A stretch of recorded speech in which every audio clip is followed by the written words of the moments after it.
A vida do Salvador na terra foi de comunhão com a natureza e com Deus. Nessa comunhão, ele revelou-nos o segredo de uma vida de poder. Jesus era trabalhador fervoroso e constante.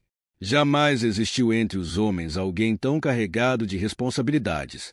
Jamais outro conduziu tão pesado fardo das dores e pecados do mundo. Jamais outro labutou com um zelo tão consumidor de si próprio, pelo bem dos homens.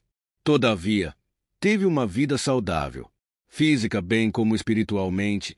Ele era representado pelo Cordeiro sacrificial, imaculado e incontaminado. 1 Pedro capítulo 1, versículo 19.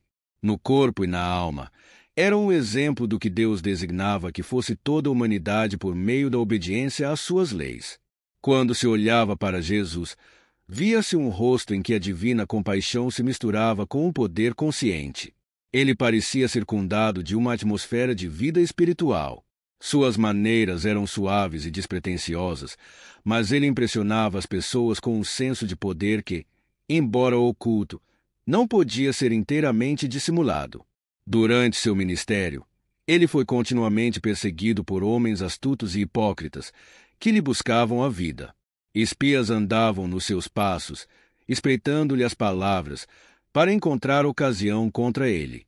Os mais argutos e cultos espíritos da nação buscavam derrotá-lo em debate.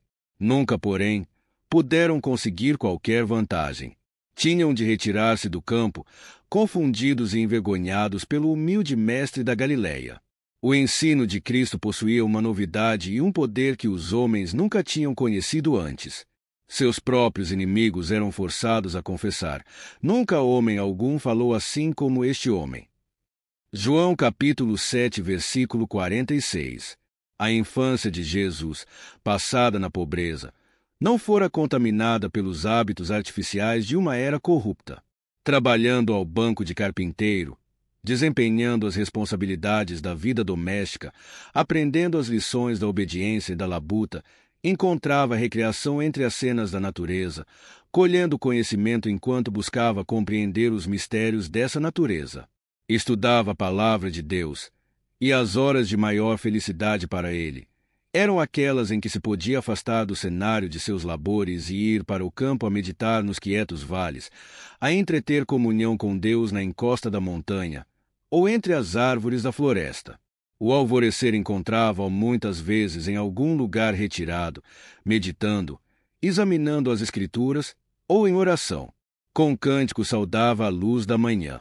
Com hinos de gratidão alegrava suas horas de labor e levava a alegria celeste ao cansado e ao abatido. Durante seu ministério, Jesus viveu em grande parte ao ar livre. Suas jornadas de um lugar para outro eram feitas a pé, e muito de seu ensino foi ministrado ao ar livre também. Ao preparar os discípulos, ele se retirava muitas vezes da confusão da cidade para um lugar tranquilo nos campos, mais em harmonia com as lições de simplicidade, fé e abnegação que lhes desejava ministrar. Foi sob as agasalhantes árvores da encosta da montanha, mas a pouca distância do mar da Galileia, que os 12 foram chamados ao apostolado e proferido o sermão do monte. Cristo gostava de reunir o povo em torno de si sob o azul dos céus, numa relvosa encosta, ou à margem de um lago. Ali, cercado pelas obras criadas por ele mesmo, era-lhe possível atrair-lhes a atenção das coisas artificiais para as naturais. No crescimento e desenvolvimento da natureza, eram revelados os princípios de seu reino. Ao erguerem os homens o olhar para os montes de Deus e contemplarem as maravilhosas obras de sua mão, podiam aprender preciosas lições de verdade divina. Nos dias futuros, as lições do Divino Mestre lhe seriam assim repetidas pelas coisas da natureza. O espírito seria elevado e o coração encontraria descanso. Aos discípulos que estavam ligados com ele em sua obra, Jesus dava muitas vezes licença por algum tempo, a fim de irem visitar a família e descansar. Mas em vão se esforçavam eles por afastá-lo de seus labores. O dia todo atendia às multidões que iam ter com ele, e ao anoitecer, ou bem cedo de manhã, retirava-se para o santuário das montanhas em busca de comunhão com o Pai. Muitas vezes o incessante trabalho e a luta com a inimizade e os falsos ensinos dos rabis o deixavam tão fatigado que sua mãe e irmãos, e mesmo os discípulos, receavam que sua vida fosse sacrificada. Mas, ao voltar das horas de oração que encerravam o atarefado dia, notavam-lhe o aspecto sereno do rosto, o vigor, a vida e o poder de que todo o seu ser parecia possuído. Das horas passadas a sós com Deus ele saía, manhã após manhã, para levar aos homens a luz do céu. Foi justamente depois de voltarem da primeira viagem missionária que Jesus disse aos discípulos: "Vinde à parte e repousai um pouco." Os discípulos haviam voltado cheios de alegria por seu êxito como arautos do Evangelho, quando os alcançaram as novas da morte de João Batista às mãos de Herodes. Foi amarga tristeza e decepção para eles.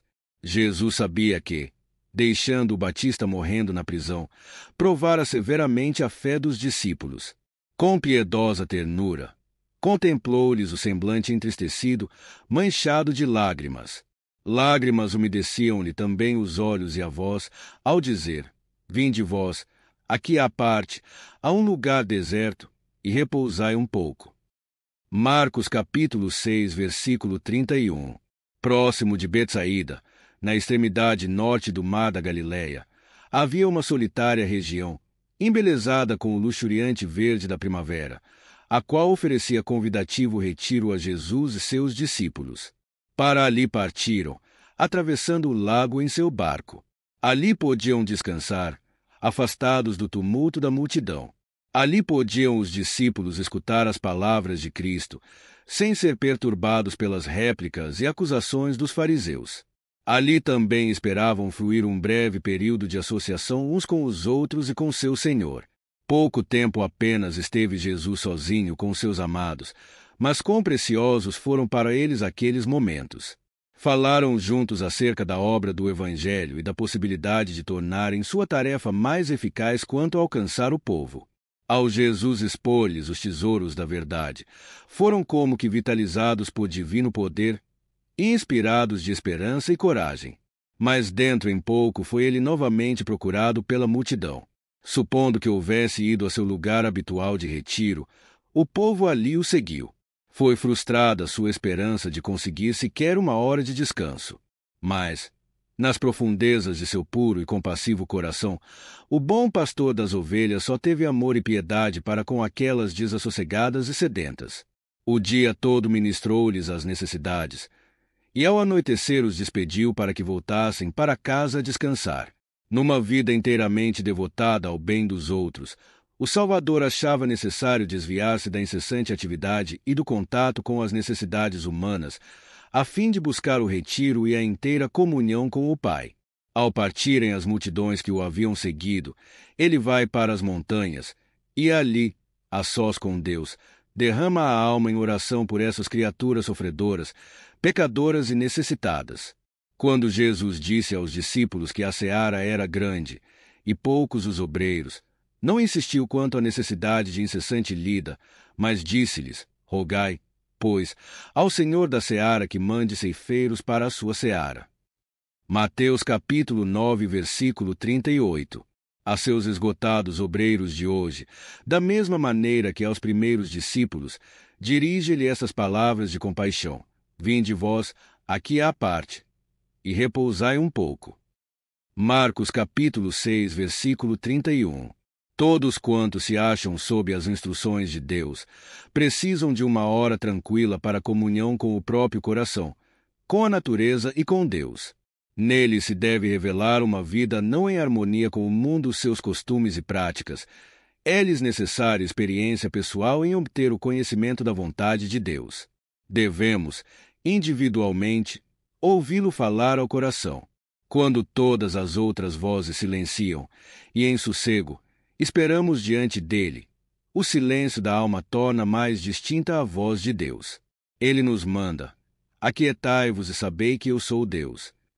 Salmos 46, versículo 10.